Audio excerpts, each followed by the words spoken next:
നമസ്തേ, ഞാൻ ശ്രീല. കഴിഞ്ഞ ദിവസങ്ങളിലായി ഉഡായിപ്പ് കൃഷ്ണഭക്തിയുമായി ബന്ധപ്പെട്ട് ചില ലൈവുകൾ ഇട്ടിരുന്നു. ഏതാണ്ട് ഒരു ലൈവ് ഒരു 15-20 ദിവസത്തിന് മുമ്പാണ് ആദ്യത്തെ ലൈവ്. അവരുടെ കള്ളത്തരങ്ങളെല്ലാം പറഞ്ഞുകൊണ്ട് ഒരു ലൈവ് ഇട്ടത്. അവരുടെ ഫ്രോഡത്തരങ്ങളും ക്രിമിനൽ ആക്ടിവിറ്റീസിനെ പറ്റിയായിരുന്നു ആദ്യത്തെ ലൈവ്. ആ ലൈവ് ഇട്ടപ്പോ കുറച്ചൊക്കെ ആൾക്കാർക്ക് ബോധ്യമായെങ്കിലും എല്ലാവർക്കും ഈ വിഷയത്തെക്കുറിച്ച് അത്ര ഒരു ബോധ്യം വന്നില്ല. അതിൽ തന്നെ 2 അഭിപ്രായങ്ങളും ചിലർക്കൊക്കെ ഉണ്ടായിരുന്നു. ആ അഭിപ്രായങ്ങളൊന്ന് അവരുടെ വ്യക്തിപരമായ വിഷയങ്ങളാണ് പുറത്തു പറയുന്നത് എന്നുള്ളതായിരുന്നു. രണ്ടാമത്തേത് സ്ത്രീകൾക്കൊക്കെ എന്തോ അസൂയയും കുശുമ്പുമാണ് അവരോടൊന്ന് പറഞ്ഞു വരുത്താനും ഒരു ശ്രമം ഉണ്ടായി. എന്നാൽ അവരെന്തു തന്നെയാണെന്ന്, അവരെങ്ങനെയാണെന്നും അവരാരാണെന്നും അവർ തന്നെ സമൂഹത്തിന് മുന്നിൽ വന്ന് കാട്ടിത്തന്നപ്പോഴാണ് ജനങ്ങൾക്കിത് മനസ്സിലായത്. ആദ്യത്തെ ഘട്ടത്തിൽ ഞങ്ങളൊക്കെ പറഞ്ഞത്, ഞാൻ വ്യക്തമായി നിങ്ങളോട് പറയാൻ ആഗ്രഹിക്കുകയാണ്. അവരുടെ ക്രിമിനൽ ആക്ടിവിറ്റീസ്, അതായത് 2006 മുതൽ അവര് ഇത്രയും കാലം കാണിച്ചിട്ടുള്ള ക്രിമിനൽ ആക്ടിവിറ്റീസ് തുറന്നു കാട്ടിയത്, ഒരാൾ പീഡിപ്പിക്കപ്പെടുകയോ ഒരാൾ ഏതെങ്കിലും തരത്തിൽ പ്രശ്നമുണ്ടാവുകയോ ചെയ്താൽ കേസ് കൊടുക്കുന്നത് നമുക്ക് മനസ്സിലാക്കാം. പക്ഷേ ഈ കേസുകളിലെല്ലാം ഒഴിമാറ്റുകയും ഈ കേസുകളെല്ലാം വ്യാജമാണെന്ന് തെളിയുകയും കോടതി തന്നെ ഇത് വിശ്വാസയോഗ്യമല്ല എന്ന് പറയുകയും ചെയ്ത സാഹചര്യത്തിലാണ് ഈ വിഷയങ്ങൾ തുറന്നു കാട്ടിയത്. ഇവർ ഒരു സാധാരണ സ്ത്രീയോ അല്ലെങ്കിൽ വീട്ടിനുള്ളിലിരിക്കുന്ന ഒരു സ്ത്രീയോ ആയിരുന്നുവെങ്കിൽ ഒരുപക്ഷെ ഇത് പറയേണ്ടി വരുമായിരുന്നില്ല. ഇവർ ക്ഷേത്രങ്ങളിലും ക്ഷേത്രാചാരങ്ങളിലുമൊക്കെ കടന്നു കയറി, അതുപോലെ തന്നെ മറ്റ് സംഘടനകളുടെയൊക്കെ ഭാഗമായി നിന്നുകൊണ്ട് പലരുടെ അടുത്തേക്കും കടന്നു കയറുന്നത് അമിതമായി തന്നെ ശ്രദ്ധയിൽപ്പെടുകയും അതൊക്കെ പുറത്ത് കാണിക്കാനും ഉള്ള വ്യഗ്രതയും അതുപോലെ തന്നെ ഇത്തരത്തിലുള്ള കാര്യങ്ങൾ മാർക്കറ്റ് ചെയ്യാനുമുള്ള വ്യഗ്രത അവർ കാട്ടിയപ്പോഴാണ് ഇനിയും വരാനുള്ള വലിയ അപകടത്തെക്കുറിച്ചുള്ള ബോധ്യത്തിന്റെ അടിസ്ഥാനത്തിലാണ് ഈ വിഷയങ്ങളൊക്കെ ഞങ്ങൾ പറഞ്ഞത്. സാധാരണഗതിയിൽ ഇത്തരത്തിലുള്ള നിരവധി സ്ത്രീകളെ നമുക്ക് കാണാം. ഇത്തരത്തിലുള്ള സ്ത്രീകൾ സമൂഹത്തിൽ വന്നിങ്ങനെ പടന്നു കയറിയ ശേഷം പലരുമായും ബന്ധം സ്ഥാപിക്കുകയും ആ ബന്ധം സ്ഥാപിച്ച ശേഷം അവരെല്ലാം പീഡിപ്പിച്ചുവെന്നോ ഏതെങ്കിലും തരത്തിൽ മുതലെടുത്തോ എന്ന് പറഞ്ഞുകൊണ്ടൊക്കെ ഇത്തരത്തിൽ കേസുമായി വരികയും ചെയ്യുന്ന കാര്യങ്ങൾ നമ്മൾ കഴിഞ്ഞ കാലഘട്ടങ്ങളിലെല്ലാം കണ്ടതാണ്. സോളാർ പീഡന പരാതിക്കാരി അടക്കം വളരെ മാന്യമായി ജീവിച്ചുകൊണ്ടിരുന്ന ഉമ്മൻചാണ്ടി എന്ന രാഷ്ട്രീയ നേതാവിനെ അദ്ദേഹം മരിച്ചു കഴിഞ്ഞാണ് സത്യം പുറത്തു വന്നതുപോലും. അത്തരത്തിലുള്ള ആൾക്കാരെ മോശക്കാരാക്കി ചിത്രീകരിക്കാൻ ആദ്യം PC ജോർജ് അച്ഛന്റെ സ്ഥാനത്താണെന്നും ഉമ്മൻചാണ്ടി അച്ഛന്റെ സ്ഥാനത്താണെന്നും ഏറ്റവും കൂടുതൽ മാന്യനായ രാഷ്ട്രീയ പ്രവർത്തകനാണെന്നും ഒക്കെ പറഞ്ഞ ആൾക്കാർ പിന്നീട് തിരിഞ്ഞുകൊണ്ട് അവർ പീഡിപ്പിച്ചു എന്ന് പറയുന്ന കാര്യത്തിലേക്ക് കാര്യങ്ങൾ വന്നിരുന്നു. അതുകൊണ്ട് തന്നെയാണ് വരാൻ പോകുന്ന ഒരു അപകടം അവരുടെ ക്രിമിനൽ ആക്ടിവിറ്റീസ് തുറന്നു കാണിച്ചുകൊണ്ടാണ് അവരെക്കുറിച്ച് ആദ്യത്തെ ലൈവ് ചെയ്തത്. അതിൽ അവരോട് എനിക്ക് വ്യക്തിപരമായ യാതൊരു വിധത്തിലുള്ള ദേഷ്യമോ വൈരാഗ്യമോ ഇന്നുമില്ല എന്ന് പറയുകയാണ്. പിന്നെ നിങ്ങളൊക്കെ പറയുന്നത് പോലെ, ചിലരൊക്കെ പറയുന്നത് പോലെ അസൂയയുമില്ല. അസൂയ എടുക്കേണ്ട ഒരാളല്ല അവരെന്ന ഉത്തമ ബോധ്യം എനിക്കുണ്ട്. മാത്രമല്ല, എനിക്ക് എന്റെ കഴിവിലും എന്നിലും വിശ്വാസമുള്ളിടത്തോളം കാലം ഈ ലോകത്ത് ആരോടും എനിക്ക് അസൂയ തോന്നേണ്ട കാര്യമില്ല എന്നാണ് ഞാൻ മനസ്സിലാക്കാൻ സാധിക്കുന്നത്. ജനങ്ങൾക്കൊക്കെ പലതരത്തിലുള്ള കഴിവുകളുണ്ട്. എനിക്ക് പറ്റുന്ന കാര്യം മറ്റൊരാൾക്ക് പറ്റിയെന്നും മറ്റൊരാൾക്ക് പറ്റുന്ന കാര്യം എനിക്ക് പറ്റി എന്നും വരില്ല എന്ന ഉത്തമ ബോധ്യമുള്ളത് കൊണ്ട് തന്നെ അത്തരത്തിലുള്ള കുശുമ്പും മുന്നായ്മ ഉണ്ടെന്നൊക്കെ പറഞ്ഞുകൊണ്ട് നമ്മൾ എന്തെങ്കിലും കാര്യം പറയുമ്പോൾ നമ്മളെ തരം താഴ്ത്തി കാണിക്കാനുള്ള ശ്രമം പലപ്പോഴും ഉണ്ടാകാറുണ്ട്. ഇപ്പൊ ഏതായാലും ഞാൻ കഴിഞ്ഞ ദിവസം ചെയ്ത ലൈവ് ഏതാണ്ട് വിവിധ പ്ലാറ്റ്ഫോമുകളിൽ, എന്റെ സോഷ്യൽ മീഡിയ പ്ലാറ്റ്ഫോം ഫേസ്ബുക്കിൽ തന്നെ ഏതാണ്ട് 2 ലക്ഷത്തിലേറെ കണ്ടു കഴിഞ്ഞു. വിവിധ മറ്റ് ചില ചാനലുകളും ഒക്കെ ആ വീഡിയോ എടുത്തു. ഏതാണ്ട് ഒരു 4-5 ലക്ഷം പേര്, ഞാൻ കണ്ടത് വെച്ചാണെങ്കിൽ ഒരു 5 ലക്ഷം പേര് ഈ വീഡിയോ കാണുകയും അതിൽ ഏതാണ്ട് ഒരു അങ്ങേയറ്റം പോയാൽ 10 കമന്റ് മാത്രമാണ് എനിക്കെതിരായി ഇപ്പോൾ വന്നുകൊണ്ടിരുന്നത്. ബാക്കിയുള്ളവരൊക്കെ യഥാർത്ഥത്തിൽ ഈ വിഷയം സത്യമാണെന്നും കൃത്യമാണെന്നും അവർക്ക് അംഗീകരിക്കേണ്ടി വന്നു എന്നുള്ളത് വലിയ സന്തോഷമുള്ള കാര്യമാണ്. അതിനെല്ലാവരെയും ഞാൻ പറഞ്ഞ കാര്യങ്ങളെ അംഗീകരിക്കുകയും അത് മനസ്സിലാക്കുകയും ചെയ്ത എല്ലാവരെയും ഞാൻ ഈ സമയത്ത് വലിയ രീതിയിൽ അഭിനന്ദിക്കുകയാണ്. കാരണം സത്യം പുറത്തു വരുത്താനുള്ള ഞങ്ങളുടെ ശ്രമങ്ങൾക്ക് നിങ്ങളാണ് വലിയ രീതിയിലുള്ള ഒരു കൂട്ടായ്മ അത് തന്നത് എന്നുള്ളതാണ് പറയാനുള്ളത്. ഇന്നലെയും ഇതെല്ലാം കഴിഞ്ഞു, ഇത്രയും പ്രശ്നങ്ങളുണ്ടായി. ഇന്നലെ ഈ വിഷയവുമായി ബന്ധപ്പെട്ട വലിയ രീതിയിലുള്ള സംഭവങ്ങൾ കഴിഞ്ഞു. അതിനുശേഷം പലരും പറയുന്നുണ്ട് ഇത് മാർക്കറ്റിംഗ് ആണ്. നമ്മൾ മാർക്കറ്റിംഗ് തന്ത്രമാണെന്ന് മാത്രം ചിന്തിക്കാൻ എനിക്ക് കഴിയില്ല. കാരണം ഞാൻ നിങ്ങളോട് പറഞ്ഞല്ലോ, ആദ്യത്തെ ലൈവ് ഇട്ട് കഴിഞ്ഞ ശേഷം ഇവർക്ക് വേണ്ടി എന്നോട് സംസാരിക്കാൻ വന്നവരുടെ ബാക്ക്ഗ്രൗണ്ട് അടക്കമുള്ള കാര്യങ്ങളെ കുറിച്ച് അന്വേഷിക്കണമെന്ന് ആവശ്യപ്പെട്ട കേന്ദ്ര ഏജൻസിക്ക് ഞാൻ ഓൾറെഡി കഴിഞ്ഞ 25-ന് മുമ്പ് തന്നെ കേന്ദ്ര ഏജൻസിക്ക് ഒരു പരാതി നൽകിയിട്ടുണ്ട്. കാരണം ഇവരുടെ പിറകിൽ വലിയൊരു അജണ്ടയുണ്ട്, വലിയ ഒരു കൂട്ടമുണ്ട് എന്ന് തന്നെയാണ് ഞാൻ വിശ്വസിക്കുന്നത്. അതിനുള്ള ചില തെളിവുകൾ എനിക്ക് ലഭ്യമായിട്ടുണ്ട്. അവർക്ക് വേണ്ടി എന്നോട് സംസാരിക്കാൻ വന്ന ചില ആൾക്കാർ വ്യാജ ഐഡിയിൽ നിന്നാണ് ആദ്യം വന്നത്. പക്ഷേ വ്യാജ ഐഡിയിൽ നിന്ന് വരുമ്പോൾ നിങ്ങളുടെ ഐഡന്റിറ്റി പറയാതെ ഞാൻ സംസാരിക്കുകയില്ല എന്ന നിലപാടെടുത്തതുകൊണ്ട് അവരവരുടെ ഫോൺ നമ്പറും അവരുടെ ഐഡന്റിറ്റിയും അടക്കം വെളിപ്പെടുത്തുന്ന സാഹചര്യമുണ്ടായി. അത് ആരാണെന്ന് ഞാൻ കോഴിക്കോട് അന്വേഷിക്കുകയും ആള് ആരാണെന്ന് മനസ്സിലാക്കുകയും ചെയ്തിട്ടുണ്ട്. അതുമായി ബന്ധപ്പെട്ട് ചില സംശയങ്ങൾ നിലനിൽക്കുന്നത് കൊണ്ട് തന്നെയാണ് ഞാൻ കേന്ദ്ര ഏജൻസിക്ക് കഴിഞ്ഞ 25-ാം തീയതി തന്നെ പരാതി നൽകിയിട്ടുള്ളത്. അതുമാത്രമല്ല, മറ്റൊരു കാര്യം കൂടി പറയാനുണ്ട്. ഈ വിഷയത്തിൽ സർക്കാരും അതുപോലെ തന്നെ ഗുരുവായൂർ ദേവസ്വവും എടുത്തത് വളരെ മോശമായ ഒരു നിലപാടാണെന്ന് പറയേണ്ടിയിരിക്കുന്നു. ഇപ്പോഴാണല്ലോ BJPയുടെ ഹരി ഇപ്പോൾ ഒരു പരാതിയുമായി മുന്നോട്ട് വന്നത്. പക്ഷേ 23-24 ദിവസങ്ങളിൽ, അതായത് എനിക്ക് ഇവരുടെ സ്വഭാവവും ഇവരുടെ ഒരു മുൻകാല രീതികളും ഇവരുടെ കൃത്യമായ കാര്യങ്ങളും ഒക്കെ കിട്ടിയതുകൊണ്ട് ഇവരേതെങ്കിലും തരത്തിലുള്ള ഒരു ക്രിമിനൽ ആക്ടിവിറ്റി നടത്താനുള്ള സാധ്യത ഗുരുവായൂർ ക്ഷേത്രത്തിൽ ഉണ്ടാകും എന്ന ഒരു തിരിച്ചറിവ്, ഒരു ബോധം എനിക്കുണ്ടായതിനെ തുടർന്ന് കഴിഞ്ഞ 23, 24, 25 തീയതികളിൽ കേരള പോലീസിന്റെ DGPക്കും അതുപോലെ തന്നെ ഗുരുവായൂരിലെ അഡ്മിനിസ്ട്രേറ്റർക്കും അടക്കം ഞാൻ പരാതി നൽകിയിരുന്നു. ഈ സ്ത്രീ ഉറപ്പായും അവിടെ വന്ന് പ്രശ്നമുണ്ടാക്കാനുള്ള സാധ്യതകളുണ്ട്. അത് ഹൈന്ദവ സംഘടനകളുടെ തലയിലും ഞങ്ങളെ പോലുള്ള ചിലരുടെ തലയിലും ഒക്കെ വെക്കാനുള്ള ഒരു സാഹചര്യം പോലും ഉണ്ടാകും. ഞാൻ അവിടെ ഇല്ല കേട്ടോ, ഞാൻ കേരളത്തിലേ ഇല്ല. പക്ഷേ അത്തരത്തിലുള്ള ശ്രമങ്ങൾ ഉണ്ടാവുകയും അത് മുതലെടുക്കാൻ ശ്രമിക്കുകയും ചെയ്യും എന്ന ഒരു ധാരണയുടെ മുൻപ് ആ ഒരു ധാരണ എനിക്കുണ്ടായതിനെ തുടർന്ന് ഞാൻ പരാതി നൽകിയിട്ടുണ്ട്. ആ പരാതി DGPക്ക് നൽകിയ പരാതി DGP തൃശൂർ കമ്മീഷണർക്ക് കൈമാറിയിട്ടുണ്ട്. അതുമായി ബന്ധപ്പെട്ട രേഖകൾ ഞാൻ പിന്നെ അത് പോലീസുമായി ബന്ധപ്പെട്ട ഒഫീഷ്യൽ രേഖയായ ഡോക്യുമെന്റ് ആയതുകൊണ്ട് ഞാനത് പുറത്തുവിടാതിരുന്നതാണ്. ഇപ്പോഴും പുറത്തുവിടുന്നില്ല, ഇത്രയും കാണിക്കുന്നേ ഉള്ളൂ. ഈ രേഖകൾ അടക്കം ഞാൻ പോലീസിന് നേരത്തെ തന്നെ പരാതി നൽകിയിട്ടുണ്ട്. DGPക്ക് പരാതി നൽകിയിട്ടുണ്ട്. DGP കമ്മീഷണർക്ക് കൈമാറിയിട്ടുണ്ടെന്നാണ് മനസ്സിലാക്കാൻ സാധിക്കുന്നത്. ഗുരുവായൂർ ദേവസ്വത്തിന്റെ അഡ്മിനിസ്ട്രേറ്റർക്ക് ഇതുമായി സംബന്ധിച്ച് ഒരു പരാതി നൽകിയിരുന്നു.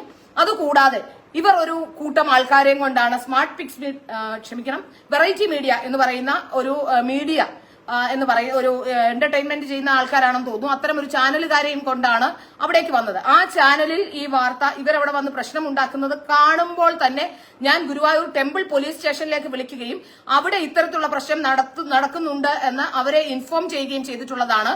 പോലീസിൽ ഇൻഫോം ചെയ്യുകയും ചെയ്തിട്ടുണ്ട്. ഇത് കൃത്യമായ കാര്യമാണ്. അതുകൊണ്ട് എനിക്ക് മനസ്സിലാക്കാൻ സാധിക്കുന്നത് ഇതിൽ കൃത്യമായ അലംഭാവം ഉണ്ടായിട്ടുണ്ട് എന്നുള്ളത് തന്നെയാണ്. പോലീസിൽ വിളിക്കുമ്പോൾ പോലീസ് പറയുന്നത് അവരെ വിളിക്കുന്നുണ്ട്, പക്ഷെ അവർ ഫോൺ എടുക്കുന്നില്ല എന്നാണ്.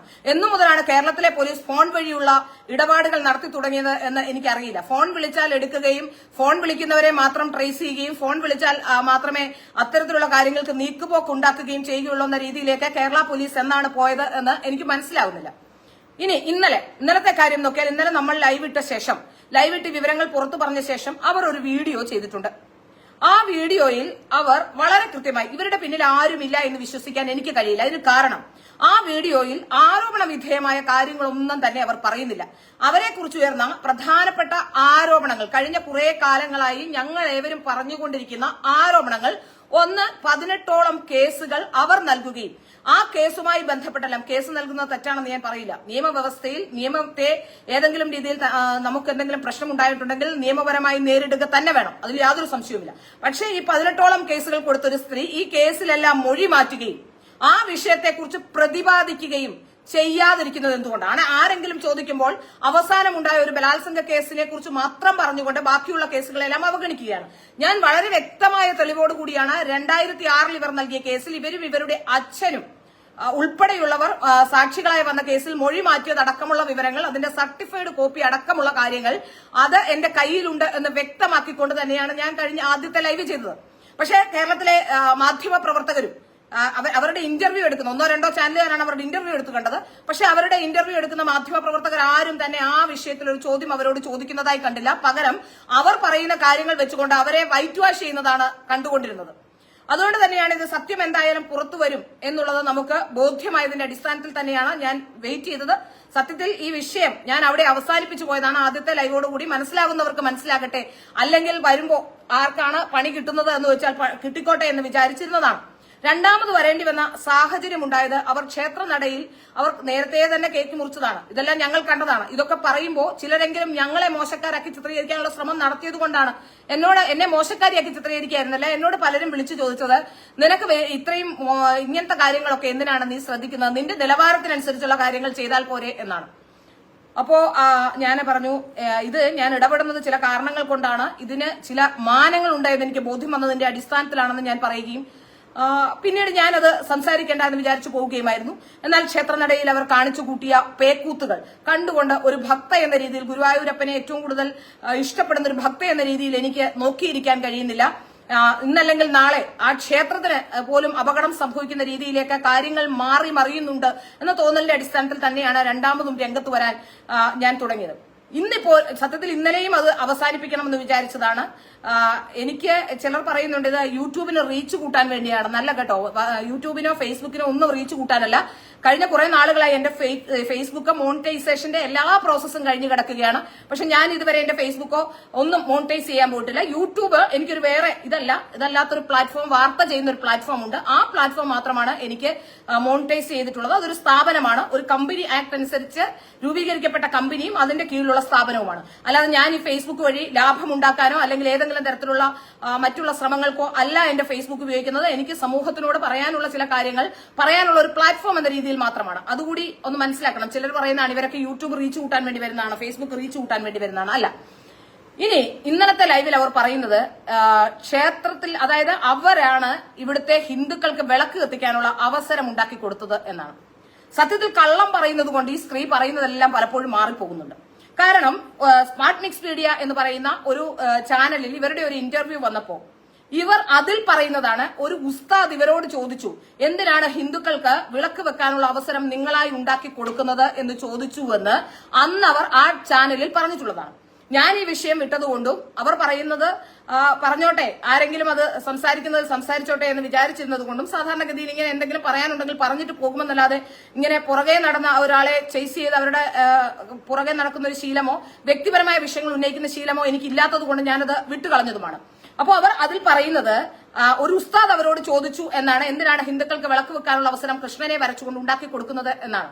ഇവരുടെ കൃഷ്ണനെ വരെയുമായി ബന്ധപ്പെട്ടൊക്കെ നിരവധി പേർ പലതരത്തിലുള്ള കാര്യങ്ങളും പറഞ്ഞിട്ടുണ്ട്. അവർ വൃത്തി പോലുമില്ലാതെ സാധാരണഗതിയിൽ മനുഷ്യന് പാലിക്കേണ്ടതായ വൃത്തി ഒന്നും പാലിക്കാതെയാണ് ഈ ചിത്രം വരയ്ക്കുന്നതെന്നടക്കമുള്ള കാര്യങ്ങൾ അവരുമായി ഏറ്റവും അടുപ്പവും ബന്ധവുമുള്ള ഒരാൾ എന്നോട് പറഞ്ഞിട്ടുള്ളതായി എനിക്കറിയാം. അതുകൊണ്ട് തന്നെ പറഞ്ഞിട്ടുണ്ട്. അത് ഞാൻ ആളുടെ പേര് വെളിപ്പെടുത്താൻ എനിക്ക് തൽക്കാലം നിവൃത്തിയില്ലാത്തത് കൊണ്ട് ഞാൻ ആ പേര് പറയുന്നില്ല. ഇവർ പറയുന്നത് ഇവരുടെ ഈ ചിത്രം വെച്ചവരെല്ലാം രക്ഷപ്പെട്ടു എന്നാണ്. കഴിഞ്ഞ കുറെ കാലത്തിനിടയിൽ ഇവരുടെ ചിത്രം വരച്ചവരുടെ ഗണം നോക്കിയാൽ സത്യത്തിൽ ഇവരുടെ പണം വരച്ചവരൊക്കെ ഗതികേടിലേക്ക് പോയ സാഹചര്യമാണുള്ളതെന്ന് പറയേണ്ടിയിരിക്കുന്നു. കാരണം ഇവരുടെ പണം വാങ്ങിവെച്ച ആൾക്കാരാണ് ഒന്ന് ദിലീപ്. 2016 ഇവരിൽ നിന്നും പണം വാങ്ങി വെച്ച ദിലീപ് 2017 കേസിൽപ്പെട്ടു.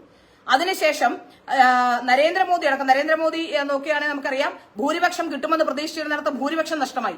സുരേഷ് ഗോപിയുടെ അവസ്ഥയാണെങ്കിൽ ഇപ്പോൾ അദ്ദേഹത്തിന് കേന്ദ്രമന്ത്രി പദം പോലും വേണ്ട എന്ന അവസ്ഥയിലേക്ക് മാറിയിരിക്കുന്നു. ഇങ്ങനെ സത്യത്തിൽ ഇവർ വരയ്ക്കുന്ന പടത്തെ സംബന്ധിച്ച് പോലും ഇപ്പോൾ ആരോപണങ്ങൾ ഉയരുന്നു.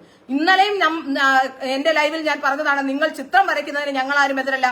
നിങ്ങൾ ചിത്രം വരയ്ക്കുന്നുവെങ്കിൽ നിങ്ങൾ ചിത്രം വരച്ച എവിടെയെങ്കിലും ഒരു കടയെടുത്ത് നിങ്ങൾ സെയിൽ ചെയ്തോളൂ, നിങ്ങളെ ആരും ബുദ്ധിമുട്ടിക്കുന്നില്ല എന്ന് ഞാൻ പറഞ്ഞതാണ്. പക്ഷേ നിങ്ങൾ വന്ന് ഇന്നലെയും ചെയ്യുന്നത് എന്താണ്? കഴിഞ്ഞ കാലങ്ങളിലെല്ലാം നിങ്ങൾ ചെയ്തുകൊണ്ടിരുന്നത് നിങ്ങൾ വീഡിയോ ഇട്ടുകൊണ്ട് നാട്ടിലുള്ളവരോട് മുസ്ലിം വിരോധം പറഞ്ഞുകൊണ്ടിരുന്നു. ഇന്നലെ നിങ്ങൾ ഹിന്ദുക്കളുടെ വികാരത്തെ മുതലെടുക്കാൻ വേണ്ടി ഹിന്ദുക്കളുടെ വിളക്ക് കത്തിക്കാൻ നിങ്ങൾ പടമുണ്ടാക്കിയതുകൊണ്ടാണ് ഇവിടുത്തെ ഹിന്ദുക്കളെല്ലാം വിളക്ക് കത്തിക്കുന്നത് എന്നാണ് പറയുന്നത്. ഏതായാലും ഇവർക്കും ഒരു 10 വർഷം മുമ്പേ ജനിച്ച ഒരാളാണ് ഞാൻ. എന്റെ വീട്ടിൽ ഞാൻ ജനിക്കുന്നതിന് മുമ്പ് തന്നെ വിളക്ക് കത്തിക്കുന്ന വീടാണ്. അതുകൊണ്ട് നിങ്ങളുടെ പടം വെച്ചിട്ടല്ല ഞങ്ങളാരും വിളക്ക് കത്തിച്ചെന്ന് ഞങ്ങൾക്ക് ഓരോരുത്തർക്കും പറയാൻ കഴിയും. ഇവിടുത്തെ ഹിന്ദു വിളക്ക് കത്തിക്കാൻ തുടങ്ങിയത് നിങ്ങളുടെ പടം കണ്ടിട്ടാണെന്നുള്ള ആ ഒരു വാചകത്തിൽ തന്നെ നിങ്ങൾ എന്താണെന്ന് മനസ്സിലാക്കാൻ കഴിയും. അതുമാത്രമല്ല അവരുടെ ഒരു കരച്ചിൽ വരുമ്പോൾ തന്നെ അവര് വന്ന് ആ ലൈവ് എടുക്കാൻ തുടങ്ങുമ്പോൾ തന്നെ അവരുടെ കണ്ണ് നിറഞ്ഞിരിക്കുകയാണ്. അത് കാണുമ്പോൾ തന്നെ നമുക്ക് മനസ്സിലാക്കാൻ പറ്റും ആ ഗ്ലിസറിൻ പുരട്ടിയ ടൈമിങ് മാറിപ്പോയതാണ് എന്ന് തോന്നുന്നു. ഏതായാലും കേരളത്തിലെ ഹിന്ദുവിനെയും മുസ്ലിമിനെയും ഒക്കെ വേർതിരിച്ച് കാണാനും ഇത്തരത്തിലുള്ള ആൾക്കാരെ തമ്മിൽ അടുപ്പിക്കാനുമുള്ള ശ്രമമാണ് നിങ്ങൾ നടത്തിയതെന്ന കാര്യത്തിൽ യാതൊരു സംശയവുമില്ല. അതിന് നിങ്ങൾക്ക് ആരുടെയെങ്കിലും സഹായം കിട്ടിയിരുന്നോ എന്നതടക്കമുള്ള വിഷയങ്ങളാണ് ഇനി അന്വേഷിക്കേണ്ടത്. അതിനുള്ള അന്വേഷണത്തിനുള്ള ശ്രമങ്ങളെല്ലാം ഞങ്ങൾ എല്ലാ കോണുകളിൽ നിന്നും നടത്തുന്നുണ്ട്. പിന്നെ നിങ്ങൾ ഇന്ന് പറയുന്നത് കേട്ടു, നിങ്ങൾ എല്ലാവരോടും ക്ഷമ ചോദിക്കുകയും നിങ്ങൾക്ക് നിവൃത്തിയില്ലാതെ വന്നപ്പോൾ പുതിയ അടവുമായി നിങ്ങൾ വന്നു. നിങ്ങൾ എല്ലാവരോടും ക്ഷമ ചോദിക്കുകയും ആ ക്ഷമ ചോദിച്ച ശേഷം നിങ്ങൾ പറയുന്നത് നിങ്ങൾക്ക് 2 ദിവസം, അതായത് അവിടെ ഏറ്റവും കൂടുതൽ ആളുകൾ കൂടുന്ന 2 ദിവസം, അതാണ് അവിടുത്തെ അഷ്ടമി രോഹിണി ദിവസവും വിഷു ദിവസവും നിങ്ങൾക്ക് അവിടെ പടം കൊണ്ടുവന്ന് വെക്കണമെന്നും അവിടെ അഹിന്ദുക്കൾക്ക് അവിടെ ക്ഷേത്രത്തിൽ പ്രവേശനമില്ല, ക്ഷേത്രത്തിന്റെ പ്ലേസസ് ഓഫ് വർഷിപ്പ് ആക്ട് അനുസരിച്ച് ക്ഷേത്രത്തിന്റെ മുഴുവൻ സ്ഥലങ്ങളും, ആ ക്ഷേത്രത്തിന് ചുറ്റുമുള്ള സ്ഥലങ്ങളെല്ലാം അവിടുത്തെ ക്ഷേത്രത്തിന്റെ അവിടെ കയറാൻ പാടില്ലാത്തതാണ്. അതുകൊണ്ട് തന്നെയാണ് നിങ്ങളോട് പറയുന്നത്, നിങ്ങൾ അവിടെ ക്ഷേത്രത്തിലേക്ക് വരണം എന്ന് ശഠിക്കുന്നത് എന്തുകൊണ്ടാണെന്ന് എനിക്ക് മനസ്സിലാകുന്നില്ല. കാരണം ഏറ്റവും കൂടുതൽ ആളുകൾ കൂടുന്ന ദിവസം അവിടെ വന്ന് നിങ്ങൾ പണം സമർപ്പിക്കുക എന്ന് പറഞ്ഞാൽ അത് നിങ്ങൾക്ക് ഗുണമുണ്ടാകുന്ന കാര്യം തന്നെയാണ്. നിങ്ങൾ പിന്നെ ഇടയ്ക്ക് ചോദിക്കുന്നത് കേട്ടു, റീൽസ് എടുത്തുകൂടെ, റീൽസ് എടുക്കാൻ വേണ്ടി ഞാൻ 130 കിലോമീറ്റർ അകലെ പോകണമെന്ന്. നിങ്ങളുടെ വീട്ടിൽ കിടന്ന് പേക്കൂത്ത് കാണിച്ചാൽ കാണുന്നതിന്റെ 10 ഇരട്ടി ആൾക്കാർ തട്ടമിട്ട് നിങ്ങൾ ഗുരുവായൂരപ്പന്റെ നടയിൽ കടന്ന് ഇങ്ങനെ അങ്ങോട്ടും ഇങ്ങോട്ടും നടന്നാൽ കാണും. ഒരു സംശയവുമില്ല. അതുകൊണ്ട് തന്നെയാണ് നിങ്ങൾ 130 കിലോമീറ്റർ അപ്പുറത്ത് പോകുന്നത്. നിങ്ങളെ ആൾക്കാർ എങ്ങനെയാണ് ശ്രദ്ധിച്ചു തുടങ്ങിയത്? നിങ്ങൾ ഗുരുവായൂരിലേക്ക് വന്നു തുടങ്ങിയപ്പോൾ മുതലാണ് നിങ്ങൾക്ക് കൂടുതൽ കച്ചവടം കിട്ടി തുടങ്ങിയത്. നിങ്ങൾക്ക് കച്ചവടം കിട്ടുന്നതിന് ഞങ്ങൾക്ക് ഒരു പ്രശ്നവുമില്ല. പക്ഷേ നിങ്ങൾ ഈ കാണിക്കുന്ന ഉഡായിപ്പുകൾ ഇനി ഹിന്ദു സമൂഹത്തെ നിങ്ങൾക്ക് പറ്റിക്കാൻ കഴിയില്ല. നിങ്ങളെക്കുറിച്ച് ഞങ്ങൾ ഉന്നയിച്ച ആരോപണങ്ങൾക്കൊന്നും നിങ്ങൾ മറുപടി പറയുന്നില്ല. ഇന്നലെ നിങ്ങൾ നടത്തിയ ലൈവിലും നിങ്ങൾ ചിത്രം വരയ്ക്കുന്നതാണോ പ്രശ്നം? ഞാൻ ചെയ്ത ഏറ്റവും വലിയ തെറ്റ് ചിത്രം വരയ്ക്കുന്നതാണ് എന്നാണ്. അല്ല, നിങ്ങൾ ചെയ്ത ഒരേ ഒരു ശരി ആ ചിത്രം വരച്ചു എന്നുള്ളത് മാത്രമാണ്. ഒരുപക്ഷെ അത് ഉറപ്പിക്കാൻ കഴിയില്ല. കാരണം നിങ്ങൾ വൃത്തിയും വെടിപ്പും ഇല്ലാതെയാണ് ചിത്രം വരയ്ക്കുന്നത് അടക്കമുള്ളത്. അത് പൂജാമുറിയിൽ വെച്ച് പൂജിക്കേണ്ട ചിത്രമാണ്. ആ ചിത്രം വളരെ വൃത്തികെട്ട രീതിയിലാണ് നിങ്ങൾ വരയ്ക്കുന്നതെന്നും നിങ്ങളുടെ ചില വൈകൃതങ്ങളും ഒക്കെ ചില ആൾക്കാർ, നിങ്ങളുമായി ബന്ധപ്പെട്ട ചില ആൾക്കാർ എന്നോട് പറഞ്ഞിട്ടുണ്ട്. അത് ഇപ്പോൾ എനിക്ക് പറയാൻ നിവൃത്തിയില്ലാത്തതുകൊണ്ട് ഞാൻ പറയുന്നില്ല എന്ന് മാത്രം. അത്തരത്തിൽ ഇങ്ങനെ ജനങ്ങളെ പറ്റിക്കാൻ വേണ്ടി ഇറങ്ങി നടക്കുന്ന നിങ്ങളുടെ കൂടെ കൊണ്ട് നടക്കുന്ന, നിങ്ങൾ സഹോദരനും ആരുമായിക്കോട്ടെ, ആ കൂടെ കൊണ്ട് നടക്കുന്ന ആളെയും കൂട്ടിക്കൊണ്ട് നിങ്ങൾ ഗുരുവായൂർ ക്ഷേത്ര നടയിൽ വന്നത് എന്തിനാണ്? അവിടെ വെച്ച് വഴക്കുണ്ടാക്കിയത് എന്തിനാണ്? ആ ചോദ്യത്തിന് ഉത്തരമാണ് നിങ്ങൾ പറയേണ്ടത്. അടുത്തത്, നിങ്ങൾ ഗുരുവായൂർ ക്ഷേത്ര നടയിൽ കേക്ക് മുറിച്ചത് എന്തിനാണ്? അതിനുത്തരം പറയൂ. ഇത്രയും കാലം നിങ്ങൾ കേസ് കൊടുത്ത ശേഷം മൊഴി മാറ്റിയത് എന്തിനാണ്? അതിൽ യുവമോർച്ച പ്രവർത്തകരെ അടക്കം നിങ്ങൾ കേസിൽ പെടുത്തിയിട്ടില്ലേ? നിങ്ങൾ എങ്ങനെയാണ്, നിങ്ങൾ തന്ത്രിയുടെ മുറിയിൽ കയറുമ്പോൾ നിങ്ങൾ വീഡിയോ ദൃശ്യങ്ങൾ പകർത്തിയിട്ടുണ്ട്. ഗുരുവായൂരെ തന്ത്രിയുടെ മുറിയിലേക്ക് അവിടെ ചെന്നുകൊണ്ട് ദൃശ്യങ്ങൾ പകർത്തിയിട്ടുണ്ട്. അദ്ദേഹത്തോട് നിങ്ങൾ സംസാരിക്കുമ്പോൾ മുറിയുടെ വാതുക്കൽ നിന്ന് സൈഡിൽ നിന്നെടുത്ത വീഡിയോ ആണ്. നമുക്ക് ആ വീഡിയോ കണ്ടാൽ മനസ്സിലാക്കാൻ പറ്റും. അദ്ദേഹത്തിന്റെ അനുമതിയില്ലാതെ ആരാണ് നിങ്ങൾക്ക് വീഡിയോ ദൃശ്യങ്ങൾ പകർത്തി തന്നത്? എന്തിനാണ് നിങ്ങൾ അത്തരത്തിലുള്ള വീഡിയോ ദൃശ്യങ്ങൾ പകർത്തിയത്? ഇതിന്റെ ഉത്തരമാണ് നിങ്ങൾ പറയേണ്ടത്. അല്ലാതെ നിങ്ങൾ വന്നിരുന്ന് കരഞ്ഞു കാണിക്കുകയോ, എനിക്കറിയാം, കാരണം ഭാരതത്തിലെ ഹിന്ദു ഇങ്ങനെയാണ്. ആരെങ്കിലും വന്ന് കരഞ്ഞു കാണിച്ചാൽ വിശ്വസിക്കുന്നവരാണ് ഭാരതത്തിലെ ഹിന്ദുക്കൾ. അത് നിങ്ങൾക്ക് മനസ്സിലായതുകൊണ്ടാണ് ആ വൈകാരികതയെ മുതലെടുക്കാനുള്ള ശ്രമമാണ് നിങ്ങൾ നടത്തുന്നത്. പക്ഷേ ഇനി അതിന് കഴിയില്ല എന്നുള്ളതാണ്. കാരണം ലോജിക്കലി ചിന്തിക്കുന്ന ചിലരെങ്കിലും ഈ നാട്ടിലുണ്ട് എന്നുള്ളത് നിങ്ങൾ ബോധ്യത്തോടുകൂടി മനസ്സിലാക്കണം. നിങ്ങളെക്കുറിച്ച് ഉയർന്ന ആരോപണം അത് വ്യക്തിപരമെന്ന് ചിലരെങ്കിലും പറഞ്ഞു തള്ളും. നിങ്ങളുടെ അത്തരത്തിലുള്ള ആരോപണം വ്യക്തിപരമല്ല, നിങ്ങളുടെ ക്രിമിനൽ പ്രവർത്തനങ്ങളാണ് ഞങ്ങൾ ചൂണ്ടിക്കാട്ടിയത്. നിങ്ങൾക്ക് ആര് വേണമെങ്കിലും എന്തു പറയുന്ന ആളാണ് നിങ്ങൾ. നാളെ 10 നേതാക്കന്മാർക്കെതിരെയോ ഗുരുവായൂർ തന്ത്രിക്കെതിരെയോ ഒക്കെ ഇത്തരത്തിലുള്ള ആരോപണം ഉന്നയിക്കില്ല എന്ന് ഏതെങ്കിലും തരത്തിൽ ഒരു ബോധ്യവും ഞങ്ങൾക്കില്ല. അതുകൊണ്ട് തന്നെയാണ് ഞങ്ങൾ ഈ വിഷയങ്ങൾ തുറന്നു കാണിക്കാൻ ശ്രമിച്ചത്. കേസൊക്കെ കൊടുത്തിട്ടുണ്ട്, കേസ് കൊടുക്കണം പിള്ളേച്ചാന്ന്, കേസൊക്കെ കൊടുത്തിട്ടുണ്ട്. വായിക്കാൻ കണ്ണാടി ഇല്ലാത്തതുകൊണ്ട് നിസാർ മുഹമ്മദ് കേസ് കൊടുത്തിട്ടുണ്ട്, കേസൊക്കെ കൊടുക്കുന്നുണ്ട്, കോടതിയിലേക്ക് പോകുന്നുണ്ട്. ഞങ്ങളൊരു കാര്യത്തിൽ ഇടപെട്ടാൽ, ഞാനൊരു കാര്യത്തിൽ ഇടപെടുന്നുണ്ടെങ്കിൽ ആ കാര്യത്തിൽ കൃത്യമായ തെളിവോടുകൂടി തന്നെയാണ് ഞാൻ നിങ്ങളോട്, പൊതുസമൂഹത്തോട് എന്റെ ഉത്തരവാദിത്വവും കൃത്യമായ തെളിവോടുകൂടി തന്നെയാണ് ഞാൻ ഈ വിഷയങ്ങൾ പറയുന്നത്. അതുകൊണ്ട് തന്നെയാണ് എനിക്ക് ആ വിഷയത്തിൽ ഉറപ്പുമുള്ളത്. ഏതായാലും നിങ്ങളുടെ കണ്ണുനീരിലൊന്നും അലിഞ്ഞു പോകില്ല. ഗുരുവായൂരിലെ ക്ഷേത്രം അഹിന്ദുക്കൾക്ക് പ്രവേശനമില്ലാത്ത ക്ഷേത്രമാണ്. ഏത് ക്ഷേത്രത്തിനും, ശബരിമല പോലെ തന്നെ ഏറ്റവും പ്രധാനപ്പെട്ട ഒരു ക്ഷേത്രം. ആ ക്ഷേത്രത്തിലെ ക്ഷേത്രാചാരങ്ങൾ പാലിക്കണം. ഇനി ഇതെല്ലാം കഴിഞ്ഞു. ഇന്ന് നിങ്ങൾ പുറത്തുവിട്ട വീഡിയോ എന്താണ്? ഗുരുവായൂരിലെ ക്ഷേത്ര നടയുടെ, അതായത് ശ്രീകോവിലേക്ക് നിങ്ങളുടെ വിഗ്രഹം എടുത്തു കൊണ്ടുപോകുന്ന, നിങ്ങൾ വരച്ചു വെച്ച ആ ചിത്രം എടുത്തുകൊണ്ട് പോകുന്ന ആ ദൃശ്യങ്ങൾ നിങ്ങൾ പുറത്തുവിട്ടില്ലേ? ആ ദൃശ്യങ്ങൾ അത്രയും ആർക്കെങ്കിലും അത്തരത്തിലൊരു ദൃശ്യം പുറത്തുവിടും. ഞങ്ങളാരും ശ്രീകോവിലിന്റെ നടയിലേക്ക് നേരെ നിന്നുകൊണ്ട് ശ്രീകോവിലിന്റെ പടമെടുക്കില്ല. നിങ്ങളത് വീണ്ടും നിങ്ങളുടെ ചിത്രം കൊണ്ടുപോകുന്നു. അതായത് ഹിന്ദു സമൂഹത്തെ നിങ്ങൾ വെല്ലുവിളിക്കുകയാണ്. നിങ്ങൾ ഇത്രയും ഒക്കെ പ്രശ്നം ഉണ്ടാക്കിയിട്ടും നിങ്ങൾക്ക് നിങ്ങളുടെ ആ നടയിലേക്ക് കൊണ്ടുവന്ന് ആ ചിത്രം വെക്കാനും, ആ ചിത്രം അതിനുശേഷം ആ ചിത്രങ്ങൾ കൊണ്ടുപോകുമ്പോൾ അത്രയും വീഡിയോ എടുത്ത് പ്രദർശിപ്പിക്കുകയും ചെയ്യുകയാണ്. നിങ്ങൾ വീണ്ടും വീണ്ടും ഞങ്ങളെ പ്രകോപിപ്പിച്ചുകൊണ്ടിരിക്കുകയാണ്. യഥാർത്ഥത്തിൽ ഞങ്ങൾ ജസ്റ്റിനെ തെറ്റിദ്ധരിക്കപ്പെടുന്നു. ആർക്കാണ് ഇത്ര വിഷമമുള്ളത്? തെറ്റിദ്ധാരണ ഇല്ലാത്തവർ, എനിക്കൊരു തെറ്റിദ്ധാരണയുമില്ല. ഇതിൽ കൃത്യമായ തെളിവുള്ളതുകൊണ്ടാണ് ഞാൻ പറയുന്നത്. ജസ്റ്റിനയ്ക്ക് അങ്ങനെ ഒരു ആരോപണം ഉണ്ടെങ്കിൽ തീർച്ചയായും അവർക്ക് കോടതിയെ സമീപിക്കാം. എനിക്കെതിരെ കോടതിയിലേക്ക് പോകൂ, പോലീസിലേക്ക് പോകൂ. ഞാൻ പറഞ്ഞല്ലോ, ഞാൻ പറയുന്നതിൽ കൃത്യമായ കാര്യങ്ങൾ ഉള്ളത് കൊണ്ട് തന്നെയാണ് ഞാനിത് പറയുന്നത്. കുറച്ച് വ്യാജ ഐഡികളുണ്ട്, ചില വ്യാജ ഐഡികൾ, ആ വ്യാജ ഐഡികൾ അടക്കമുള്ളവയാണ് ഞാൻ പരാതി നൽകാൻ ഉദ്ദേശിക്കുന്നത്. കാരണം ഈ വ്യാജ ഐഡികൾ ഇവരെ പ്രൊമോട്ട് ചെയ്യാനും വൈറ്റ് വാഷ് ചെയ്യാനും ശ്രമിക്കുന്നുണ്ട്. ഇവരുടെ ഉദ്ദേശം എന്താണ്? കേരളത്തിലെ ഹിന്ദു സമൂഹത്തിന്റെ ഏറ്റവും പ്രധാനപ്പെട്ട ക്ഷേത്രങ്ങളിലൊന്നായ ഗുരുവായൂരിലെ ക്ഷേത്രം. ആ ക്ഷേത്രത്തെ തകർക്കാനല്ല ഇവരുടെ ശ്രമം എന്ന് എങ്ങനെ അറിയാൻ കഴിയും? ഇവർ ആരെ വിളിച്ചുകൊണ്ടാണ് വന്നത്? ആരെ വിളിച്ചുകൊണ്ടാണ് ഇവർ വന്നത്? ഈ ക്ഷേത്രത്തിലെത്തിയ ഇവരുടെ സഹോദരൻ ഇവരവകാശപ്പെടുന്ന ഇവരുമായി യാതൊരു ബന്ധവുമില്ല എന്നാണ് ഇയാളുടെ നാട്ടിലടക്കമുള്ളവർ പറയുന്നത്. ഇവരുമായി ഒരു ബന്ധവുമില്ല, അത് അവരുടെ വ്യക്തിപരമായ വിഷയം. അവർ ബന്ധമുണ്ട് എന്ന് പറഞ്ഞു കഴിഞ്ഞാൽ നമുക്കൊന്നും പറയാനില്ല. ബന്ധമുണ്ടെങ്കിൽ ബന്ധമുണ്ട്. പക്ഷെ ഈ ഒരു ബോഡി ഗാർഡിനെ കൊണ്ട് അവിടെ വന്ന് മറ്റൊരു പ്രധാനപ്പെട്ട ആരോപണം വരുന്നത്, ഈ അവിടെ വന്ന് അവർ വഴക്കുണ്ടാക്കിയ സ്ത്രീ, ആ സ്ത്രീ ചിലരിടുന്നുണ്ട്, ആ സ്ത്രീ സംഘപരിവാർ പ്രസ്ഥാനങ്ങൾക്കും നരേന്ദ്രമോദിക്കുമെതിരെയൊക്കെ പറഞ്ഞിട്ടുള്ള ആളാണ് എന്ന്. രാഷ്ട്രീയം വേറെ, ഹിന്ദുവിന്റെ ആചാരങ്ങളും അനുഷ്ഠാനങ്ങളും ഹിന്ദു ക്ഷേത്രത്തിലേക്ക് എത്തുമ്പോൾ അത് എല്ലാ കമ്മ്യൂണിസ്റ്റുകാരനും എല്ലാ കോൺഗ്രസുകാരനും എല്ലാ ഹിന്ദുവിനും അവകാശപ്പെട്ടതാണ് ക്ഷേത്രങ്ങൾ. അതുകൊണ്ട് അത് പറഞ്ഞിട്ടൊന്നും ഞങ്ങളെ പിന്തിരിപ്പിക്കാമെന്ന് നോക്കണ്ട. ചില സംഘിണികൾ ഇവർക്ക് വേണ്ടി വാദിച്ചത് മറ്റേ സ്ത്രീയുടെ പേര് പറഞ്ഞിട്ട് അവർക്ക് വേണ്ടി വാദിച്ചതാണെന്നല്ല. ഞങ്ങളിത് അവർക്ക് വേണ്ടി വാദിച്ചതല്ല. ഗുരുവായൂരപ്പൻ അവിടെ ഒരു നിമിത്തം ഉണ്ടാക്കി തന്നു എന്ന് വിശ്വസിക്കാനാണ് എനിക്കിഷ്ടം. നിങ്ങളെ കൊണ്ട് ഇത് ചെയ്യിപ്പിച്ചതും നിങ്ങളുടെ കള്ളത്തരം പുറത്തു വരുത്താൻ ഗുരുവായൂരപ്പൻ ചെയ്ത പണിയാണെന്ന് വിശ്വസിക്കുന്ന ആളാണ് ഞാനൊരു നല്ല വിശ്വാസിയാണ്. അതുകൊണ്ട് തന്നെയാണ് ചിലരൊക്കെ വന്ന് എന്നോട് ചോദിക്കും, നിങ്ങൾ ഗുരുവായൂർ നടയിൽ എത്തിയിട്ടുണ്ടോ, പിന്നെ അതുപോലെ തന്നെ രാമായണം അറിയാമോ, മഹാഭാരതം അറിയാമോ എന്നൊക്കെ. 2-3 നെഗറ്റീവ് വളരെ കുറച്ച് എല്ലാ പ്ലാറ്റ്ഫോമിലും കൂടി നോക്കിയാൽ ഒരു 10 നെഗറ്റീവ് കമന്റുകളാണ് എനിക്ക് വന്നത്. അത് ഒന്നാണ്. അതിൽ മറ്റൊന്ന്, ഞാൻ കഴിഞ്ഞ ദിവസം പുരുഷന്മാരെല്ലാം മണുഗുണാഞ്ചെന്ന്, ഞാൻ പുരുഷന്മാരെല്ലാം എന്ന് പറഞ്ഞില്ല, 90% എന്ന് പറഞ്ഞിട്ടുള്ളൂ. അതിൽ 10% വരെയാണ്. അപ്പോ ചിലർ എന്നോട് ചോദിച്ചാൽ എന്റെ അച്ഛൻ അതാണോ? അല്ല, നട്ടലുള്ള അച്ഛന്റെ മകളായി ജനിച്ചത് കൊണ്ടാണ് തുറന്നു പറയാനും തല ഉയർത്തിപ്പിടിച്ചു നിൽക്കാനുമുള്ള ആർജവം എനിക്ക് കിട്ടിയത്.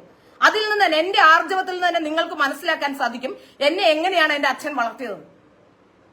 അതുകൊണ്ട് അത്തരത്തിലൊന്നും പറഞ്ഞിട്ട് എന്നെ പിന്തിരിപ്പിക്കാമെന്ന് നിങ്ങൾ വിചാരിക്കേണ്ട. ഈ വിഷയത്തിൽ എവിടെ വരെ പോകാൻ കഴിയുമോ അവിടെ വരെ പോകും. ഇത്തരത്തിലുള്ള ഫ്രോഡിനെ സമൂഹത്തിന്റെ മുന്നിൽ തുറന്നു കാട്ടാനുള്ള എല്ലാ ശ്രമങ്ങൾക്കും അവിടെ മറ്റൊരു തരത്തിലുള്ള ജാതിയോ മതമോ വ്യത്യാസമോ ഒന്നുമില്ലാതെ അത്തരത്തിലുള്ള ഒരു ഫ്രോഡിനെ തുറന്നു കാട്ടുക തന്നെ ചെയ്യും. ഏതായാലും ഹിന്ദുക്കളുടെ വൈകാരികതയെ മുതലെടുത്തുകൊണ്ട് കഴിഞ്ഞ കുറെ നാളുകളായി നിങ്ങൾ പലതരത്തിലുള്ള ഇത്തരത്തിലുള്ള കാര്യങ്ങൾ ചെയ്തുകൊണ്ടിരിക്കുകയാണ്. അതുകൊണ്ട് തന്നെയാണ് പറയുന്നത്, ഇനി ഇത്തരത്തിൽ മുന്നോട്ട് പോകാൻ കഴിയില്ല. നിങ്ങൾ കാണിച്ചു കൂട്ടിയ അല്ലെ പറഞ്ഞു വെച്ചിട്ടുള്ള കാര്യങ്ങൾ, ആ കാര്യങ്ങൾക്ക് ഒരു തരത്തിലും ഒരു ന്യായീകരണവുമില്ല. നിങ്ങൾക്ക് ഗുരുവായൂരിലേക്ക് അല്ലാതെ ഏത് ക്ഷേത്രത്തിലും പോകാമല്ലോ. നിങ്ങൾ ഉളനാട് ഉണ്ണിക്കണ്ണനെ കാണാൻ ഒരു ചാനലിൽ നിന്ന് ഞാൻ വാർത്ത കണ്ടു. ആദ്യമായാണ് ഉളനാട് ഉണ്ണിക്കണ്ണനെ, ആദ്യമായാണ് വരച്ച കണ്ണനെ നേരിൽ കാണുന്നതെന്ന്. നിങ്ങൾ വരച്ച കണ്ണനെ നേരിൽ കാണാൻ എക്സൈറ്റഡ് ആയി പോയ സ്ത്രീ 20,000 രൂപ വാങ്ങിച്ചിട്ടാണ് വരച്ച കണ്ണനെ കാണാൻ പോയത്. എവിടെയാണ് നിങ്ങളുടെ കൃഷ്ണഭക്തി? പിന്നെ നിങ്ങൾ പറയുന്നു ബിസിനസ് താല്പര്യമാണെന്ന് പറഞ്ഞു. കണ്ണനാണ് എന്റെ അന്നമെന്ന് പറയുന്നു. അതുകൊണ്ട് തന്നെ ഞാൻ അങ്ങ് പറഞ്ഞു പോയതാണ് കണ്ണനാണ് അന്നമെന്ന്. ആയിക്കോട്ടെ, നിങ്ങൾ വരച്ചോളൂ. നിങ്ങൾ ഗുരുവായൂർ അമ്പലനട നിങ്ങളുടെ കച്ചവടത്തിന് വേദിയാക്കാൻ പറ്റില്ല. ഗുരുവായൂർ അമ്പലനടയിൽ വന്ന് നിങ്ങൾക്ക് കണ്ട ആൾക്കാരെയും കൂട്ടിക്കൊണ്ടുവന്ന് കെട്ടിപ്പിടിച്ച് അവിടെ നിന്ന് റീൽസ് എടുക്കാനും അവിടെ കിടന്ന് ബഹളമുണ്ടാക്കാനും കഴിയില്ല. അത് ഞങ്ങൾ എന്ത് വില കൊടുത്തും ചെറുക്കും. ഇനി ഞാൻ മറ്റൊരു കാര്യം കൂടി പറയാം. എന്ത് വില കൊടുക്കും ചെറുക്കുമെന്ന് പറയുന്നത് ഇത് ഭീഷണിയൊന്നുമല്ല. നാളെ ഇനി വേറെ തരത്തിൽ നിങ്ങൾ ചിന്തിക്കരുത്. ഞാൻ നിയമപരമല്ലാത്ത ഒരു കാര്യത്തിനുമില്ല, നിയമപരമായ കാര്യത്തിനും മാത്രമേ ഞാൻ ഉണ്ടാവുകയുള്ളൂ. അതുകൊണ്ട് തന്നെ നിയമത്തിന്റെ എല്ലാ വഴികളും ഞാൻ പറഞ്ഞല്ലോ, കേന്ദ്ര ഏജൻസികൾക്കടക്കം ഞാൻ പരാതി നൽകി കഴിഞ്ഞു. കേരളത്തിലെ DGPക്ക് പരാതി നൽകിയിട്ടുണ്ട്. അത് കഴിഞ്ഞ 25-ാം തീയതി 23, 24 തീയതികളിൽ ഞാൻ നൽകിയിട്ടുണ്ട്. അത് തൃശൂർ പോലീസ് കമ്മീഷണർക്ക് കൈമാറിയിട്ടുണ്ട് എന്ന് എനിക്ക് DGP ഓഫീസിൽ നിന്ന് മെയിൽ വന്നിട്ടുണ്ട്. ഏതായാലും ഇതുമായി ബന്ധപ്പെട്ട് ഇനി കോടതിയിലേക്ക് പോകാനുള്ള ഒരുക്കത്തിലാണ്. നിയമപരമായ എല്ലാ സാധ്യതകളും ഉപയോഗിച്ചുകൊണ്ട് നിങ്ങൾ ആരാണ്, നിങ്ങളുടെ പിറകിൽ ആരാണ്, നിങ്ങളുടെ ഉദ്ദേശം എന്താണ്, ഇതടക്കമുള്ള വിഷയങ്ങൾ പുറത്തേക്ക് കൊണ്ടുവരും.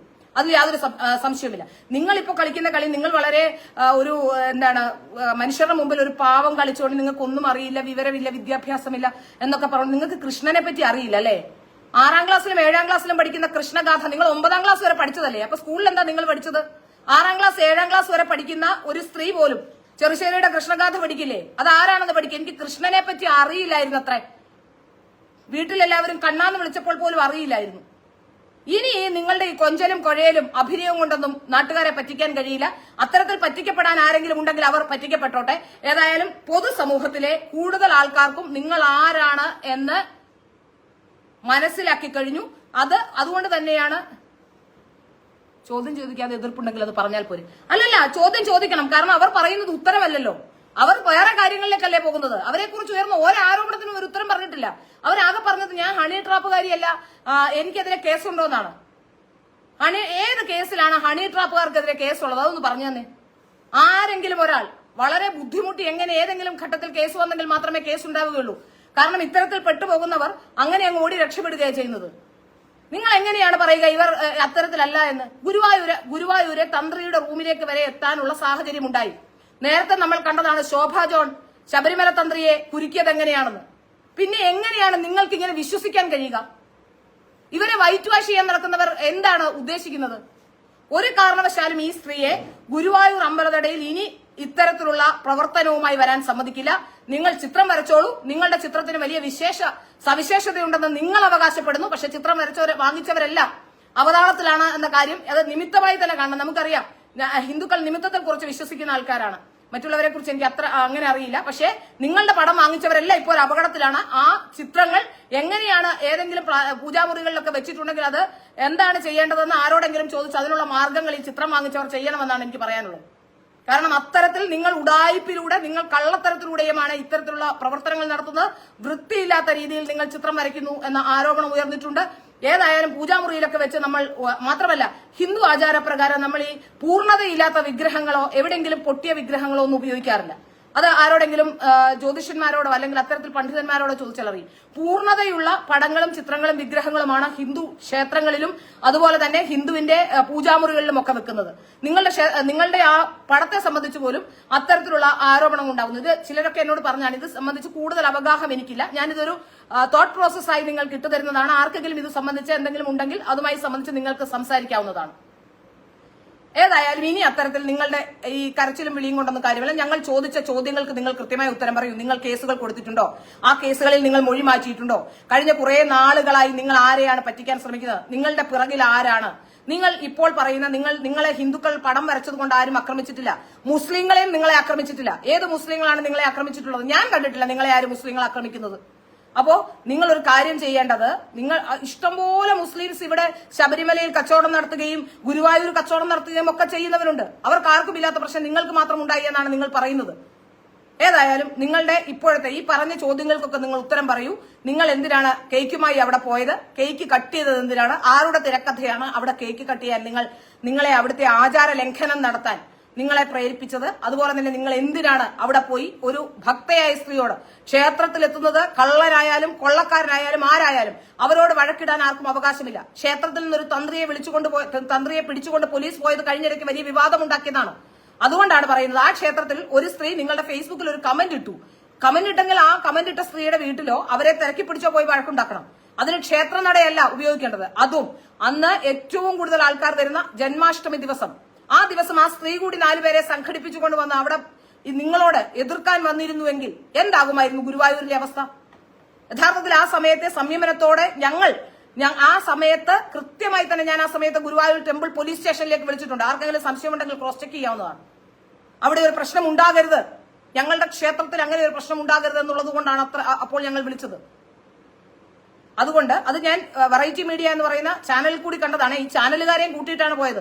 ഇവർ എങ്ങോട്ടൊക്കെ തിരിയുന്നു അങ്ങോട്ടൊക്കെ ഈ വീഡിയോ ക്യാമറ ഇങ്ങനെ പൊക്കോണ്ടിരിക്കുകയാണ്. ഇവർ ചെയ്യുന്നത് എന്താണ്? ഇവർ നിലത്തിരിക്കുന്ന വീഡിയോ എടുക്കുന്നത് ഒരു 10-15 റീൽസ് പോലെ കട്ട് ചെയ്ത് ചെറിയ ഇതായിട്ട് ഇട്ടുകൊണ്ടിരിക്കുകയാണ്. അതുകൊണ്ട് തന്നെ നമുക്ക് മനസ്സിലാക്കാൻ സാധിക്കുന്നത് അവർക്ക് പണം കൊടുത്തിട്ടുണ്ടാവും. ഇത്തരത്തിലുള്ള ചാനലുകളൊക്കെ പണം വാങ്ങിച്ചിട്ടാണ് പ്രവർത്തിക്കുന്നത്. അവർക്ക് ഈ ധാർമ്മികതയോ അല്ലെങ്കിൽ മറ്റൊന്നും ഒരു പ്രശ്നവുമല്ല. പണമാണ് അവരുടെ പ്രധാന ലക്ഷ്യം. പണവും റീച്ചും. പണം കൊടുത്തിട്ടായിരിക്കും അവരെ വിളിച്ചുകൊണ്ട് പോയത്. ഗുരുവായൂരിലേക്ക് കൊണ്ടുപോയി. എനിക്ക് തോന്നുന്നു എറണാകുളത്ത് നിന്ന് കുറെ ആൾക്കാർ ഇവരുടെ വണ്ടിയിൽ കയറി പോയി എന്നാണ് മനസ്സിലാക്കാൻ സാധിക്കുന്നത്. മാത്രമല്ല കുറെ സ്ത്രീകളെ പൊട്ടുതൊട്ടതും ഒക്കെയായി ചില സ്ത്രീകളെയും ഇവർ കൊണ്ടുവന്നു. ഇതെല്ലാം കറക്ക് കമ്പനിയാണ്. കാരണം ഇവരുടെ കൂടെയുള്ള ആ ഒരു ആ സ്ത്രീയെ സംബന്ധിച്ചുള്ള വിവരങ്ങളൊക്കെ നമുക്ക് ലഭ്യമായിട്ടുണ്ട്. അത് ഇയാളുടെ അമ്മയാണെന്നാണ് പറയുന്നത്. കൂടെ നടക്കുന്ന അസ്മാദിയുടെ അമ്മയാണെന്നാണ് പറയുന്നത്. ഏതായാലും അവരെ സംബന്ധിച്ചുള്ള വിവരങ്ങളും ഒക്കെ അവരുടെ തൊട്ട അയൽവാസി നമുക്ക് വിവരങ്ങൾ തന്നിട്ടുണ്ട്. കാരണം എല്ലാവർക്കും ഈ ഒരു കറക്ക് കമ്പനി വലിയ ശല്യമാണ് എന്നാണ് അതിന്റെ അർത്ഥം. നമ്മളിപ്പോ ഫേസ്ബുക്കിൽ ഒരു ലൈവ് ഇടുമ്പോൾ ആ ലൈവിലേക്കും അവിടേക്കും ഒക്കെ ആൾക്കാർ വന്ന ഇവരെ കുറിച്ച് ഇവരുടെ വീടിനടുത്തും മറ്റുള്ള സ്ഥലങ്ങളിൽ നിന്നും ഒക്കെ ആൾക്കാർ വന്ന് നമ്മളോട് സംസാരിക്കുന്നുണ്ടെങ്കിൽ ഇവർ അത്രത്തോളം ശല്യം അവിടെ ഉണ്ടാക്കുന്നുണ്ട് എന്നുള്ളതാണ് അർത്ഥം. അത്രത്തോളം ഫ്രോഡുകളാണ് ഇവരെന്നാണ് അതിന്റെ അർത്ഥം. ഏതായാലും ഇനി നിങ്ങളുടെ കളി നടക്കില്ല. നിങ്ങൾ ഗുരുവായൂരിലേക്ക് വരാൻ ഒരു തരത്തിലും ഞങ്ങൾ അനുവദിക്കില്ല. കാരണം അത് ശരിയായ രീതിയല്ല. ഹിന്ദുക്കൾക്ക് അവിടെ പ്രവേശനമില്ല. മാത്രമല്ല നിങ്ങൾ കാട്ടിക്കൂട്ടിയ ആ വൃത്തികേടുകൾ ഇനി ഒരു ക്ഷേത്രനടയിലും ആവർത്തിക്കാൻ ഞങ്ങൾ സമ്മതിക്കില്ല. നിങ്ങൾ പടം വരച്ചോളൂ. നിങ്ങൾ എവിടെയെങ്കിലും ഏതെങ്കിലും തരത്തിൽ നിങ്ങൾക്ക് ആവശ്യത്തിന് മാർക്കറ്റിങ്ങിനുള്ള മെറ്റീരിയൽ കിട്ടിക്കഴിഞ്ഞു. എല്ലാ പ്രധാനമന്ത്രി അടക്കമുള്ളവരുടെ കൂടെ നിന്നുള്ള പടങ്ങൾ ഓരോ ദിവസവും മാറി മാറി നിങ്ങളിട്ട് ഇങ്ങനെ ആ പഴയ പടങ്ങളെല്ലാം ഇട്ടിടുന്നുണ്ട്. അതുകൊണ്ട് തന്നെയാണ് പറയുന്നത്, നിങ്ങൾക്ക് ആവശ്യത്തിന് മെറ്റീരിയൽ കിട്ടിക്കഴിഞ്ഞു, നിങ്ങൾ കച്ചവടം നടത്തുകയോ എന്ത് വേണേലും ചെയ്തോളൂ, പക്ഷെ ക്ഷേത്രത്തിലേക്ക് നിങ്ങൾ ഇനി വരണ്ട, അത് ഞങ്ങൾ സമ്മതിക്കില്ല. എനിക്ക് ഒരുപാട് വിഷയങ്ങൾ സത്യത്തിൽ ഈ വിഷയവുമായി ബന്ധപ്പെട്ടല്ല കേട്ടോ. എനിക്ക് സത്യത്തിൽ ഇത്തരത്തിലുള്ള വിഷയങ്ങൾ, ഈ സ്ത്രീകളുമായി ബന്ധപ്പെട്ട വിഷയങ്ങൾ അങ്ങനെ സംസാരിക്കുന്ന ഒരാളല്ല ഞാൻ. സ്ത്രീകൾ വിഷയം എന്ന് വെച്ചാൽ ഇത്തരത്തിലുള്ള ഈ സ്ത്രീകളുടെ പുറകെ നടക്കുക, അവരുടെ ബാക്കിയുള്ള കാര്യങ്ങൾ അന്വേഷിക്കാന്നല്ല. പക്ഷെ ഇത് അന്വേഷിക്കേണ്ടി വന്ന സാഹചര്യം എന്ന് പറയുന്നത് ഇത് ക്ഷേത്രത്തെ കബളിപ്പിക്കാനും ജനങ്ങളെ കബളിപ്പിക്കാനുമുള്ള ശ്രമങ്ങൾ നടക്കുന്നതുകൊണ്ടാണ്. അല്ലാതെ മറ്റൊരാളുടെ വ്യക്തിപരമായ വിഷയങ്ങളിലേക്ക് ചകഞ്ഞു പോവുകയും അവരുടെ കാര്യങ്ങൾ അന്വേഷിക്കുകയൊന്നും ചെയ്യുന്ന ഒരാളല്ല ഞാൻ. എനിക്ക് രാഷ്ട്രീയം പറയാനാണ് കൂടുതൽ ഇഷ്ടം, രാഷ്ട്രീയ വിഷയങ്ങൾ സംസാരിക്കാനാണ് കൂടുതൽ ഇഷ്ടം. എന്റെ ലൈവുകളൊക്കെ മിക്കവാറും നിങ്ങൾ കാണുന്നുണ്ടാവും. അതൊക്കെ രാഷ്ട്രീയ വിഷയങ്ങളും സ്ത്രീകൾക്ക് ഗുണമുണ്ടാകുന്ന വിഷയങ്ങളും ഒക്കെയാണ്. പക്ഷെ ഇതിപ്പോ പറയേണ്ടി വന്ന സാഹചര്യം നിങ്ങൾ കൂടി മനസ്സിലാക്കണം. ആരെങ്കിലും ഇത് പറയണം, അത് വ്യക്തമായി പറയുക തന്നെ വേണം. അതുകൊണ്ട് തന്നെയാണ് ഞാൻ ഇപ്പോഴും ഈ ലൈവിലേക്ക് വന്നിട്ടുള്ളത്. എനിക്ക് ഒരുപാട് വിഷയങ്ങൾ ഹേമ കമ്മിറ്റിയുമായി ബന്ധപ്പെട്ടൊക്കെ പല കാര്യങ്ങളും പറയാനുണ്ട്. അതൊക്കെ ഈ ഒരു ലൈവ് വരുമ്പോൾ തന്നെ അടുത്ത ലൈവിൽ ശരിയല്ലല്ലോ അടുപ്പിച്ചടുപ്പിച്ച് ലൈവ് ഇടുന്നുള്ളത് കൊണ്ട് ഞാനങ്ങ് മടിക്കുകയാണ് ചെയ്യുന്നത്. കാരണം ഇതെനിക്ക് പണം ഉണ്ടാക്കാനുള്ള മാർഗമല്ലാത്തത് കൊണ്ടാണ് ഒരുപക്ഷെ ഞാൻ അടുപ്പിച്ചടുപ്പിച്ച് ഇങ്ങനെ ലൈവ് വരാറില്ല. എനിക്ക് വിഷയം പറയേണ്ടപ്പോൾ മാത്രമാണ് വരുന്നത്. ഏതായാലും എന്നെ കണ്ടവർക്കും കേട്ടവർക്കും നന്ദി.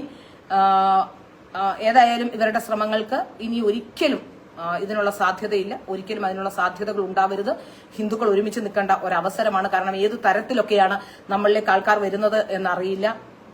മാനായും മാരീജനായും വരും. ലവ് ജിഹാദിന്റെ കേസ് വന്ന സമയത്ത് അനിൽ പനച്ചൂരാൻ എന്ന് പറയുന്ന കവി എഴുതിയതാണ്, പ്രണയം നടിച്ചു ജിഹാദ്, മാനായും മാരീജനായും പ്രണയം വരുമെന്നുള്ളതാണ്.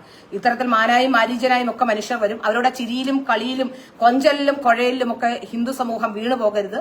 ഇവരുടെ മുൻകാല പ്രവൃത്തികളിൽ നിന്നാണ് എനിക്കിവർ ഗുരുവായൂരിൽ പ്രശ്നമുണ്ടാക്കുമെന്ന് മനസ്സിലായത്. എവിടെ പോയാലും പ്രശ്നമുണ്ടാക്കുന്ന, അത്തരത്തിൽ എന്തെങ്കിലും ഇവർക്ക് എന്തെങ്കിലും ബുദ്ധിമുട്ടുണ്ടായാൽ അവിടെ ആകെ കൂടി പ്രശ്നമുണ്ടാക്കുന്ന സ്ത്രീ ആയതുകൊണ്ടാണ് ഇത് വ്യക്തമായി എനിക്ക് പ്രശ്നം ഉണ്ടാകും എന്ന തരത്തിലുള്ളൊരു തോന്നലുണ്ടാവുകയും ഞാൻ പരാതി കൊടുക്കുകയും ഒക്കെ ചെയ്തിട്ടുള്ളത്. പക്ഷെ വേണ്ടത്ര രീതിയിൽ അവിടുത്തെ പോലീസും ഒക്കെ, നമുക്കറിയാലോ CPM-ന്റെ പോലീസൊക്കെ ആണല്ലോ, അതുകൊണ്ട് തന്നെ ഗുരുവായൂർ ദേവസ്വം ഒക്കെ നമുക്ക് അതിനനുകൂലമായി. പക്ഷെ ഒരു കാര്യമുണ്ട്, ഇപ്രാവശ്യം ദേവസ്വം ബോർഡ് അവർ ചെന്നപ്പോൾ അവർക്ക് സ്വീകരണം ഒരുക്കാനോ അല്ലെങ്കിൽ ഈ പടം എടുത്തുകൊണ്ട് പോകാൻ ആരാണ്ട് വന്ന് എടുത്തുകൊണ്ട് പോയി എന്നല്ലാതെ വലിയ രീതിയിലുള്ള സ്വീകരണം എന്നിവർക്ക് കിട്ടുന്ന തരത്തിലുള്ള ഒരു സ്വീകരണം കിട്ടിയിട്ടില്ല എന്നാണ് മനസ്സിലാക്കാൻ സാധിക്കുന്നത്. അപ്പൊ അതുകൊണ്ട് തന്നെ ഈ പടം വാങ്ങിച്ചവരും ഒക്കെ ഒന്ന് ശ്രദ്ധിക്കണം. നിങ്ങൾക്ക് എന്തെങ്കിലുമൊക്കെ പ്രശ്നങ്ങൾ ഉണ്ടെങ്കിൽ ആ പടം എന്താണ് ചെയ്യേണ്ടതെന്ന് വിചാരിച്ച് അത് ചെയ്യണം, ആരോടെങ്കിലും ചോദിച്ചിട്ട്. അപ്പോ പിന്നെ കാണാം.